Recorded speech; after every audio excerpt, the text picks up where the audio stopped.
Jadi yuk tuh kabajamtoota daawwattoota keenya akkuma barree gaarii sagantaa adda addaa keessatti qabnee dhufnee jira. Hanga xumura saganticha kan hojii turtan abdii qabna. Sagantaa har'aan tanaa kan hanga xumurichatti kan hojii turtan taate waan baay'ee irraa barattu waan baay'ee isa agartu hanga xumura sagantichatti nu hojii tura.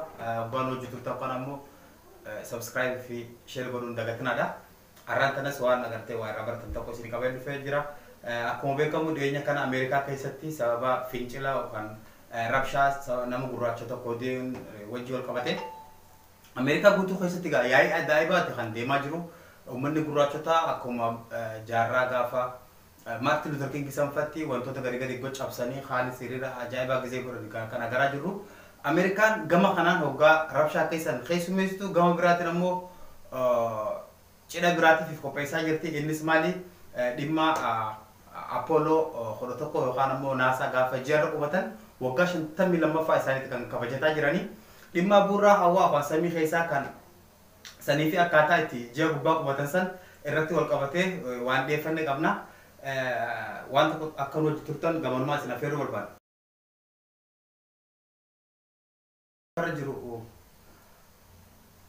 Fedhii ilma namaa daangaan qabu erga waan namaa daangaan qabu erga waan lafa irra jiru abuurra qoratanii fedhiin booda wal dorgommii samii keessaa kan eegalan. Jalqaba biyya Sooviyeet dubartii Vaalentina Tereshkoovaa jedhamte ergan.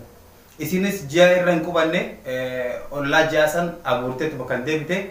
Ergasiis nama akka Yuuraa Gaagirfaadha kan Raashaan ergite. Jarri kun lachuutu ji'a irra qubachuu hin dandeenye abuureetu ji'a moggaa kan deebanii. Arrammoo bal'inaan kan irraa haasa'uu deemnu dhimma Apollo 11 fi NASA kan irratti xiyyeeffate ta'a. Sababni isaas dhimma kanarratti wanni akka iccititti ilma namaa irraa dhokatee jiru waan jiruuf. Друзьями.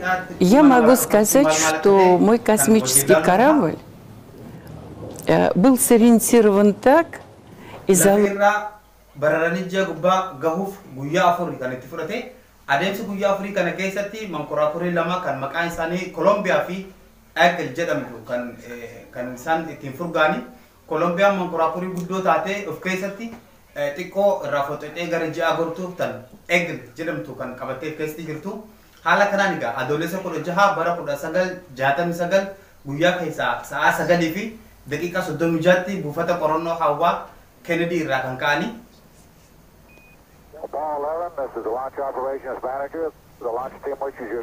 Imaltoonni gara hawaa eegalan kun nama sadii yoo ta'an isaanis Armstrong, Michael Colony fi Andreeni. Erga guyyaa afurii fi sa'a 6 fi daqiiqaa 45 bararan booda kan ji'a gubbaa qubatanii. Osoo karaa ji'a ol deemaa jiranis diskii samii keessa bareedu takka arganii turani. Osoo karaa ji'a ol deemaa jiranii diskii samii keessa bareedu arganii turan. Waan kana arganii osoo Kolombiyaadhaan deemaa kan jiraniiti osoo gara Eagle Kolombiyaa irraa adda faxoxee hin bahini. Wanni kun maal akka ta'e adda baafachuufis suuraa waan kanaa kaasanii warra naasatti lafatti gad erganii turani. Sun maal akka ta'e baasuudhaaf adda baafachuudhaaf warra dachii jiru warra naasatti kan ergaa turani. Yeroo isaan gad ergan kana warri hustanii dhaamsa isaanii yeroo sanii kan deebisanii fi diskiin bal'inaa jirtu Kolombiyaa irraa fageenya maayilii 600 fagaattee waan jirtuuf adeemsa keessaniif waan isin gufachiisu jiru usaa deemadha kan jedhamani. Garuu yeroo isaanitti wanti yaaddoo isaan ta'e yookaan mataa isaan dhukkubsee diskii hawaa keessa yookaan samii keessa naannoo osoo hin ta'in waa'ee diskii kanaa iccitiidhaan qabaa jedhamu isaanitti kan mataa isaan dhukkubsee kan adda isaanitti ta'e. Inni biraa immoo bara sanitti waa'ee addunyaatti bal'inaan wanni haasa'amaa ture waa'ee UFO'ti. Waa'ee haasa'uu UFO kana waan ta'eef naasaan dhimmicha guutumaa guututti haadee ture maal akka ta'e citumaan qabuudhaaf jecha erga deebanii hunda waa'ee diskii samii keessatti arganii kana gaazexeessonni hedduun gaafatamanis isaan waan beeknu hin qabnu jedhaniiti kan dho'isanii. Keessumattuu gaazexeessaa wayii tokko Andreen interview godhuudhaaf istuudiyoo isatti waamee sagalee inni yeroo san hawaa keessaa waamee waraabee gara naasatti gad ergisan hunda akka ragatti tuquudhaan hoggaa gaafatu waa'ee sanii Andreenis akkana jedhe ture deebiseef ture. Waan hin beekne qabu ani malaadha. Waa'ee dhimmicha diskii sanii yookaan ammoo UFO and Flying Organization san NASA gaafachuu dandeessanii jaaniini. Erga deebi'anii waa'ee waan argan sanii gaazexeessonni hundi gaafatanis isaan hin beeknu jechuu waakkataa turanii. inu gaafta ku gaazexeessaan tokko Andreen akka ragatti sagalee inni waraabee naasaaf erge hunda dhiheessee dhimma isaa irratti gaaffii gaafate. Andrees akkana jedheen an ergameetiin deemaa jira. Maal irraa beekaa na gaafate yoo barbaade deemi bulchiisa naasaa gaafadhu jedheen. Ergasiis erga interview godhee fixe booda namicha interview godhee kana gowwaamee alatti waan kana uummataaf yoo kan ibsitu taate seera mootummaatiin gaafatamuu dandeessaa jedhee namichallee dinni yookaan akeekkachiisa cimaa kan itti kanne. Dhimmi diskii sanii ifatti dubbachuu kan eegale waggaa 11 arraa dura waggaa 11 dura gaafa waggaa 40ffaa Apollo 11 gaafa kabajaa jiranii amata 40 booda jechuudha. Yeroo ji'a gubbaa qubatan wantoonni tokko uumamuu isaa sanoollee fakkeenyaaf Andreen erga ji'a gubbaa qubateen booda osoo ji'a gubbaatti gabbu'ee jarra hin deemin dura akka kitaaba amantii banateetti qoduwaay godhachuu barbaadu warra naasaa gaafatee ture. Ta'us warri naasaa gaaffii isaa kana boogootti ta'e boogoo mataa itti sababni isaa Apollo 18 gaafa ergamtee gara hawwaa ol baatu astiroonomiin Apollo 11 jiru sun jeneraalticha naasaa ajaju akka gartee akkuma isaa kanatti du'aayii godhachuu akka barbaadu mazabaabiloo kan mazaa qudus banatee du'aayii godhachuu akka barbaadu gaafannaan jeneraaltichi bara sanii hayyamee fi garuu jeneraaltichi astiroonomista kana hayyamuu isaa qofaaf seeraan gaafatame.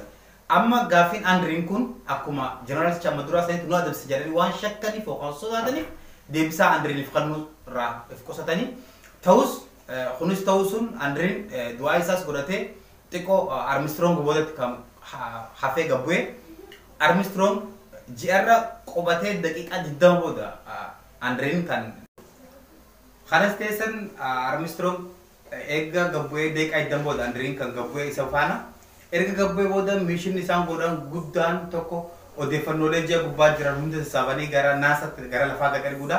Inni lammaffaas wantoota ergan kana suuraalee tokko ji'a gubbaarraa kaasanii gara lafaa gad erguudha. Inni biraa ammoo alaabaa Ameerikaadha ji'a gubbaarra dhaabuudha. Ameerikaan alaabaa Ameerikaa kana gaa ji'a gubbaa dhaabu waan salphaan ture sababni isaas guulli harkisa ji'a hedduu xiqqaa waan ta'eef kan salphatti isaanii dhaabbatu hin taane kun hedduu isaan yaadde sababni isaa yeroo isaa waan kana hunda godhan toora kallattii laayiviitiin televiziyoona addunyaarra jiran guutuudhaan dabraa waan tureef namni addunyaa tilmaamaan uummata biliyoona 600 tilmaamu yeroo san kan kallattiin miliyoona 600 kan ta'u kallattiin kan laayiv ilaalaa ture. Sababa kanaaf yoo alaabaan kun isaan harkaa hufte maal akka ta'u yookaan maal akka hawaasa keessatti uumamu kan isaan yaaddaa yeroo san waan kana kan godhani. Erga fixanii mishin isaanii galmaan gaarii gara lafaa bu'uudha kaan ammoo wantoota tokko rakkooleen tokko isaan mudachuun eegalee noollee san keessaa tokko paawar bataniin ittiin mankuraakuree eegal ittiin kaasan sun cabuudha. Paawar batanii sun cabee akkaataa itti paawara mankuraakuree sanii kaaselee rakkatanii booda ammoo iskiriptoo kan diiqaban yookaan qalama kan diiqaban fayyadamanii waan san kaasanii deemuu danda'anii jiranii. Erga gabbu'an booda ammoo bakka silaa irra qubachuun malan dirree bareedduu qaxaballaa dhabanii bakka sanii bakka tiraakoonni guddaan tolfaana dabranii fi lafa gaaraa dhakaachaan guutamte gubbaa waan dhufaniif iddoo isa irrallee filatamaan bahara gubbaa jedhanii bahara gubbatti kan deebi'anii qubatanii erga bahara keessa qubatan booda immoo hurmi qilleensa Ameerikaadhaa isaan fuudhee jira bakka isaan qophooyte kan geesse achi erga sa'a lama turaniin booda immoo achirraas fuudhamanii akka gaamma yeroo ammaan koronaan nama godhe kwaaranteen jedhan yookaan ammoo kophaa isoleet godhee namarraa baasanii torbaan sadiif achitti kophaa isaanii wallaanaa turanii sababni isaa tarii yeroo ji'a gubbaa baasan dhukkuban beekamne ji'a gubbaarraa addunyaadhaaf fidanii dhufan jedhanii sodaa waan qabaniif achirraa nama kaasanii yeroo isaan achi qubatan sanitti gaa goota keenya jedhamanii isaanillee hedduun dhaadheffamanii turanii pirezidaantii Ameerikaa kam yeroo sanitti dabalatee namni hedduun dhaqanii isaan achitti ziyaaree jira. Ameerikaan gaa erga bara sanirraa kaasee si'a 6 ji'a gubbaa qubachuuf yaalteerti. Si'a 6 kana keessatti nama toora nama 12 ji'a gubbaa qubsiiftee jirti. Ameerikaa malees biyyoonni akka Raashiyaa, Chaayinaa, biyyoota akka Hindii hundi dabalatee ji'a gubbaa abuuraadhaaf yaalanii jiranii garuu immoo namni akka qubachuuf yaalanii jiranii mankuraakuree isaanii qubsanii jiranii garuu kan nama gubbaa qubsiisaa gammatti Ameerikaa qofa.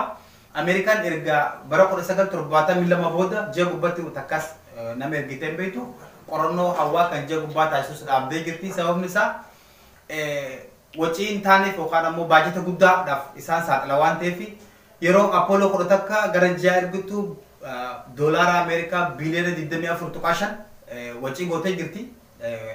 Jecha gubbaa qubsiisuudhaaf sababa kanaatiif fi qorannoo hawaa kan jeerra qubachuudhaaf gootu san adda dhaabdee jirti.